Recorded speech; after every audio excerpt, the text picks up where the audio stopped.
అజ్ఞానంతో కూడుకున్న అమాయకత్వం ఎలా ఉంటుందో ఒక చిన్న స్టోరీ చెప్తానండి. ఒక ఊళ్ళో ఒక భార్య భర్త ఉన్నారు అనుకోండి, పాతకాలం స్టోరీ అనుకోండి.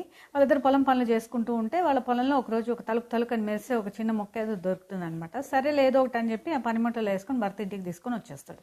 సరే ఒకరోజు ఏదో ఖాళీ సమయంలో తీక్షణంగా చూస్తే దాంట్లో ఎవరో మగ మనిషి కనపడుతున్నాడు. ఒరే ఈ మగ మనిషి ఎవడరా, నా భార్య ఏంది, వీడికేం సంబంధము లేకపోతే ఏంటి అని చెప్పి సరేలే ఏదైనా ఇదేదో చూస్తుందని చెప్పి మళ్ళీ లోపల పెట్టేసుకుంటాడు. సరే అప్పుడప్పుడు తీయడం, ఆ మగ మనిషి కనపడడం, వీడికి ఏదో వాళ్ళ భార్య మీద లైట్గా అనుమానం రావడము, ఇక్కడ ఎవడో ఉన్నాడు అని అనుకోవడం, మళ్ళీ లోపల పెట్టేయడం. ఇదంతా భార్య గమనించి వీడు ఏందో మాటికి ఏదో ఒక ఎన్నపెట్టి తీస్తున్నాడు, చూస్తున్నాడు ఏంటి అని అదొచ్చి ఒక రోజు చూస్తే దాంట్లో ఒక ఆడ మనిషి కనపడుతుంది అనమాట.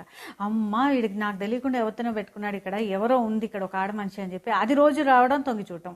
ఇలా కొంతకాలం నడుస్తూ ఉంటే ఇద్దరి మధ్య గొడవలు అంటే ఈ లోపల ఆ ఊరికి ఒక చదువుకున్న వ్యక్తి ఏదో టీచర్గా అప్పుడే వస్తున్నాడు. వాడికి చూపిస్తే ఇదేం లేదు బాబు, ఇది అద్దం అంటారు దీన్ని, మన మొహాలు మనకే కనిపి మనుషులు ఎలా ఉంటారు ఏం తెలియకపోతే అజ్ఞానంతో కూడా అమాయకత్వానికి ఇది ఒక మంచి ఎగ్జాంపుల్.